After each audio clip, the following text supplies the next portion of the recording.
والصلاة والسلام على سيدنا وحبيبنا وشفيعنا ومولانا محمد صاحب المنبر والمقام وتاج الأنبياء والسيد جميع الأنام وعلى آله وأصحابه وأزواجه أجمعين وبعد. Pertama-tama puji dan syukur selalu kita serahkan kehadirat Allah, di mana pada hari yang berbahagia ini, pagi menuju siang, kita telah disampaikan pada sebuah tempat yang sangat monumental untuk melihat jejak daripada kejayaan Islam di masa silam yang telah dipanggungkan semenjak abad ke-13 hingga abad ke-16 Masehi. Usia sekitar 250 tahun lamanya, sebuah kebanggaan tersendiri bagi kita, yang mana kita hidup di tempat orang yang sangat dulu itu sangat megah di masa kehidupan mereka, sekitar 250 tahun. Rentang waktu kita sekarang ini dengan orang yang kita ceritakan itu adalah sekitar 500. Benda-benda daripada tinggalan-tinggalan mereka itu masih bisa kita lihat pada hari ini, dan itu adalah bukti nyata bahwa mereka meninggalkan sesuatu yang tujuannya adalah untuk menjadi warisan, dan itu menjadi tempat kita untuk belajar pada hari ini untuk bisa menata kehidupan yang lebih baik lagi di masa yang akan datang. Selawat dan salam selalu kita serahkan ke hadirat Nabi besar kita Muhammad sallallahu alaihi wasallam. Di mana berkat perjuangan beliau beserta sahabatnya beserta istri-istri yang setia mendampingi beliau itu hingga rahmatan lil alamin, dinul Islam itu tersebar muslim terbesar di dunia. Sambutan yang diterima oleh penggawa-penggawa besar Kesultanan Islam Samudra Pasai, yang mereka adalah orang pertama ataupun kesultanan pertama yang menerima serta mengembangkan dakwah Islam di seluruh Asia Tenggara ini. Jadi sebuah hal yang sangat paripurna apabila kita sanggup melihat dan mengambil ibrah pelajaran daripada apa yang telah mereka tinggalkan di masa silam ini. Jadi museum ini adalah tempat untuk melihat koleksi daripada tinggalan sejarah Samudra Pasai yang tersebar dalam beberapa kategori koleksi. Yang pertama ada historiografika. Di sini kita akan bisa melihat rentetan sultan-sultan yang berkuasa dalam Samudra Pasai, dari sultan pertama yaitu Sultan Al-Malik Al-Sulami hingga sultan terakhir yaitu Sultan Zainal Abidin bin Sultan Mahmud bin Sultan Zainal Abidin Al-Baghdad bin Sultan Ahmad bin Sultan Ahmad bin Sultan Muhammad bin Sultan Al-Malik Al-Sulami.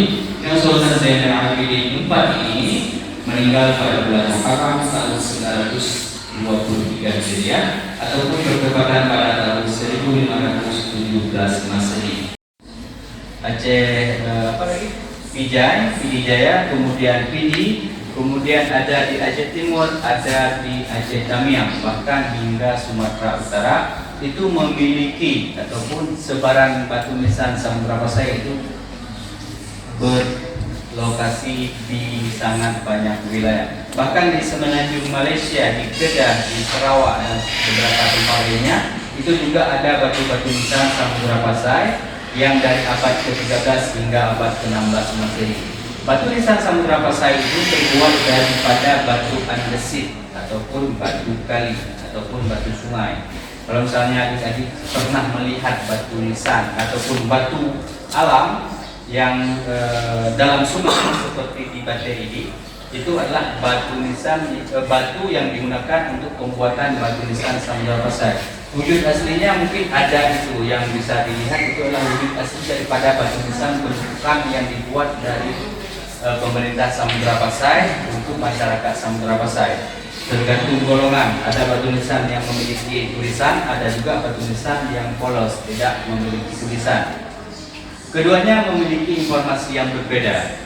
Kalau batu nisan polos, batu nisan tidak memiliki tulisan, itu kita tidak mengetahui secara detail siapa tokoh yang dimakamkan. Tapi dari bentuknya, dari tipologinya itu bisa kita klasifikasikan dalam 3 kategori. Yang pertama, periode paling awal itu berbentuk batu nisan disebut dengan wajah pasai, karena bentuk batu nisannya itu hampir menyerupai stilisasi daripada wajah daripada manusia. Kemudian yang kedua disebut dengan tajul pasai ataupun mahkota pasai. Itu berbentuk semacam tudung kepala ataupun mahkota yang digunakan oleh manusia. Kemudian yang ketiga disebut dengan batu nisan pasai akhir. Itu adalah batu nisan yang diproduksi masa pertengahan hingga akhir Samudra Pasai. Dan itu batu nisan semua tersebar di sangat banyak tempat di Aceh. Batu nisan ataupun ratusan kompleks makam yang tersebar di Aceh Utara, terutama di Kecamatan Samudra, di kecamatan kita ini, kita yang sedang berada di sini, ini memiliki deposit kompleks makam terbanyak yang memiliki tulisan. Jumlah daripada kompleks makam di Kecamatan Samudra itu hampir 20 kompleks makam. Untuk Kabupaten Biren sendiri, di Kabupaten Biren, karena ada dari Biren, saya akan mencoba untuk menjelaskan apa yang ada di Biren yang berkaitan dengan Samudra Pasai dari segi tinggalan sejarah batu nisannya. Pertama, di Kampung Capa, Kecamatan Kota Juang, dari Kota Biren arah menuju Jugur atau Bagaimana, ada Masjid Agung. Di samping Masjid Agung itu ada batu nisan Samudra Pasai yang memiliki tulisan. Nama tokoh yang dimakamkan di kompleks makam tersebut, satu yang memiliki tulisan bernama Yuhan Minhu, seorang Muslim berasal dari Tiongkok. Namanya saja sudah Minhu, Yuhan Minhu. Jadi beliau adalah seorang tokoh yang sangat penting dalam persaudaraan Samudra Pasai karena memiliki batu nisannya memiliki tulisan dan memiliki lakab ataupun gelar Yuhan. Yuhan ini adalah sebuah strata sosial yang tinggi, penghormatan, kalau bahasa Arabnya itu syarif atau tuan yang mulia. Kemudian ada di Kampung Tungjuli Barat, Kecamatan Kuala. Di situ ada 3 batu nisan yang memiliki tulisan. Tapi sejauh ini kita belum menemukan nama tokoh di batu nisan yang bertulisan. Hanya ditemukan pahatan ayat-ayat Al-Quran, kemudian ada syair-syair ataupun hadis-hadis Rasulullah. Terutama yang paling banyak itu ditemukan untuk inskripsi ayat Al-Quran itu adalah surat Al-Baqarah ayat 255 ataupun yang kita kenal dengan ayatul kursi, ayat kursi. Kemudian yang ketiga ada di Kampung Garut, Kecamatan Budada. Itu tepat berada di tikungan maut, di atas pohon, di atas bukit. Itu di bawah pohon atas bukit, di sebelah kirinya itu ada 2 orang tokoh yang telah ditemukan ataupun telah diidentifikasi nama dan jabatan daripada tokoh-tokoh tersebut. Yang pertama bernama Sultan Muhammad Syah bin Mahmud. Itu adalah seorang tokoh daripada penguasa Samudra Pasai yang merupakan keturunan daripada Sultan Al-Malik As-Salis. Yang kedua, seorang ulama bernama Tun Ahmad Al-Makki, seorang ulama yang menjadi penasihat Sultan Muhammad Syah yang dinisbatkan tempat asalnya yaitu Al-Makki ataupun yang berasal dari Mekah. Itu adalah di antara beberapa informasi yang penting terhadap tinggalan sejarah Samudra Pasai dalam bentuk batu nisan. Kemudian di depan samping kita ini ada arsitektur Samudra Pasai bekasnya ataupun puzzle-puzzle yang ditemukan. 3 di antaranya, salah satunya adalah batu laterit. Batu laterit ini adalah batuan alam yang dibuat berbentuk segi empat untuk dijadikan sebagai benteng pertahanan.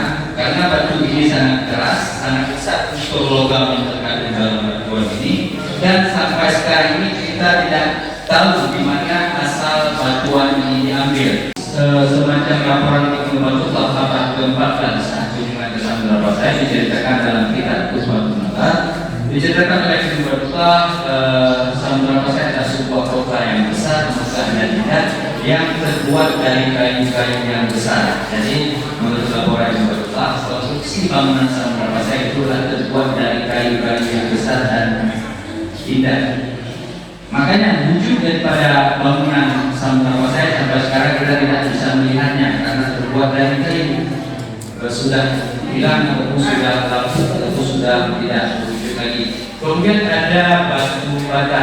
Batu bata ini umum ditemukan di sana banyak tempat di tinggalan sejarah di Semenanjung Melayu. Terutama di Samudra Pasai ini kita memiliki deposit batu bata yang sangat banyak.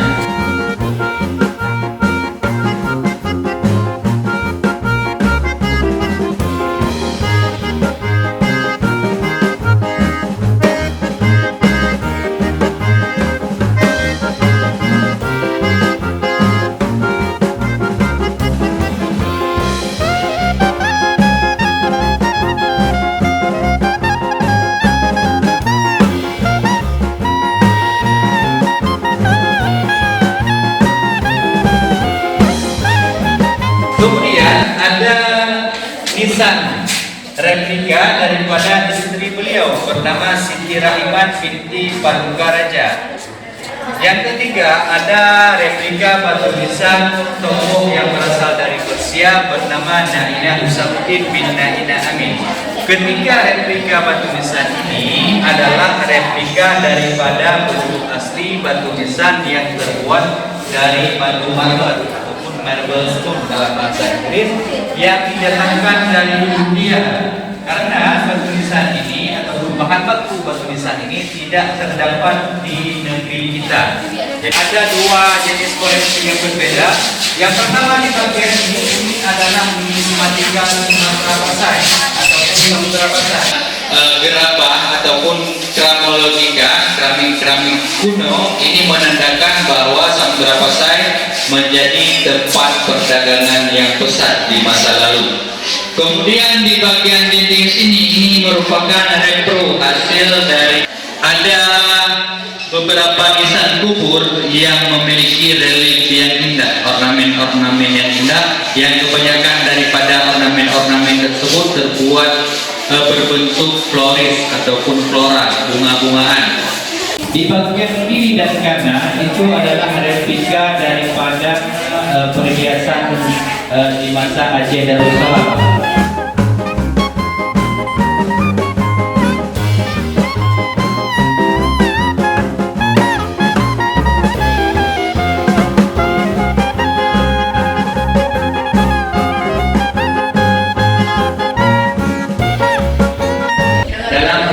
Bibliografi ini dinamakan ruang bibliografi.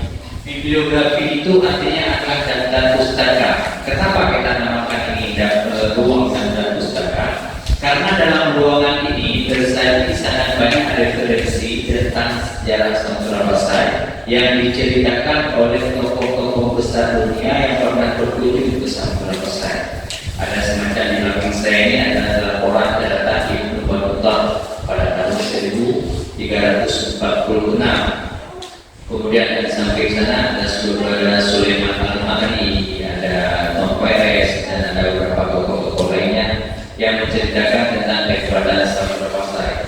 Kenapa ruangan ini dibuat atau dicat dengan warna hitam? Itu tidak lain dibuat untuk menampilkan tulisan di bagian data pamer TV ini supaya lebih menonjol. Jadi terkesan bahwa yang diinginkan dalam ruangan ini adalah untuk membaca. Sangat banyak sebenarnya orang-orang dari luar itu datang ke ruangan ini lama-lama mereka di sini untuk membaca beberapa hal yang berkaitan dengan Samudra Pasai. Jadi yang paling tua untuk laporan tentang Samudra Pasai yang akurat, yang konkret, yang ilmiah itu adalah milik daripada seorang pengembara Muslim dunia asal Maroko bernama Ibnu Battuta. Ibnu Battuta ini adalah seorang tokoh besar Muslim. Beliau pernah menjabat sebagai Perdana Menteri ataupun orang kepercayaan Sultan Delhi, Sultan Muhammad bin Tughlaq. Jadi Sultan Muhammad bin Tughlaq itu mempercayakan Ibnu Battuta itu sebagai Perdana nasihatnya di masa abad ke-13. Itu koin Sultan Muhammad Tughluk itu sendiri ada ditemukan di Samudra Pasai. Yang tadi kita lihat di bagian numismatika di mata uang itu ada koin di samping emas dirham itu yang besar itu adalah koin Sultan Muhammad bin Tughluk India. Di India Sultan Muhammad bin Tughluk. Ibnu Battuta ini adalah orang kepercayaan Sultan Muhammad bin Tughluk. Jadi satu waktu Ibnu Battuta itu berkunjung ke Samudra Pasai pada tahun 1346. Di Samudra Pasai diceritakan dalam kitabnya, ini adalah kitab catatan daripada Ibnu Battuta bernama Tuhfatun Nadar, nama kitabnya. Itu ataupun yang sering dikenal dengan Rihlah Ibnu Battuta ataupun travel of Ibnu Battuta. Jadi manuskrip ataupun kitab aslinya sekarang itu tersimpan di Perancis, di Paris, di museum di Paris. Di sana dijaga catatannya. Jadi bukunya itu sangat tebal. Ada bagian dalam buku itu menceritakan tentang bab Samudra Pasai. Diceritakan oleh Ibnu Battuta di saat bertamu ke Samudra Pasai itu sekitar 2 minggu dia berdiam di sini. Diceritakan dia berjumpa dengan Sultan Al-Malik Al-Zahir bin Raja Khan bin Raja Kedah. Bertemu dia. Diceritakan bahwa Sultan Malik Al-Zahir ini adalah seorang sultan yang sangat gemar berjihad. Seorang sultan yang sangat rendah hati. Beliau itu pergi ke masjid untuk menunaikan salat Jumat itu dengan berjalan kaki, tidak menunggang kendaraan. Saking rendah hatinya dan meninggalkan pakaian kerajaannya. Jadi mahkotanya, kemudian baju kerajaannya itu dia letak dan dia gunakan jubah ataupun disebutkan di situ dia menggunakan baju ahli fikih. Jadi dia pakai sorban, dia pakai jubah dan menghadiri salat Jumat. Disambung lagi ceritanya, setelah salat Jumat dia tidak bergegas meninggalkan masjid, tetapi dia duduk dengan ahli-ahli fikih dalam masjid untuk membicarakan hal-hal yang berkaitan dengan agama dan dengan masyarakat Samudra Pasai. Disebutkan juga bahwa Sultan Malik Al-Zahir ini adalah seorang sultan bermadhab Syafi'i dan masyarakatnya juga bermadhab Syafi'i. Kita di Indonesia sekarang mayoritas kita adalah bermadhab Syafi'i dan bahkan di Aceh ini 100% mazhab Syafi'i. Catatan tertua tentang mazhab Syafi'i yang pernah ditemukan itu adalah Ibnu Battuta yang menceritakan tentang Samudra Pasai. Tidak ditemukan referensi lain yang menceritakan asal-muasal mazhab Syafi'i dianut oleh masyarakat Aceh ataupun masyarakat Asia Tenggara pada waktu dulu. Tapi catatan Ibnu Battuta ini menjadi bukti bahwa eksistensi mazhab Syafi'i di Aceh itu sudah lebih awal semenjak zaman Samudra Pasai. Kemudian hal-hal penting lain yang diceritakan dalam kitab ini adalah penyebutan tentang wilayah Asia Tenggara. Di sini dituliskan dalam bold, dalam bentuk tebal ini oleh Ibnu Battuta untuk menjelaskan tentang Asia Tenggara itu disebut dengan Jaziratul Jawa ataupun Jazirah Jawa ataupun Jaziratul Jawi. Itu wilayah Asia Tenggara yang menggunakan bahasa Melayu saat ini itu disebut dengan Jaziratul Jawa ataupun Jawi. Kemudian untuk kota Samudra Pasai itu Ibnu Battuta menyebutnya dengan Madinah Syumutorah. Dengan jadi kota Syumutorah ataupun kota Sumatera ataupun kota Samudra. Dari kata inilah nama kerajaan ini diabadikan, diketahui. Ada yang menariknya dengan penyebutan Samudra, ada yang menyebutnya dengan penyebutan Sumatera dari akar kata Syumutorah. Jadi Syumutorah ini adalah nomenklatur yang masih dipertahankan hingga sekarang ini. Bahkan kecamatan yang kita tapaki sekarang ini disebut dengan Kecamatan Samudra.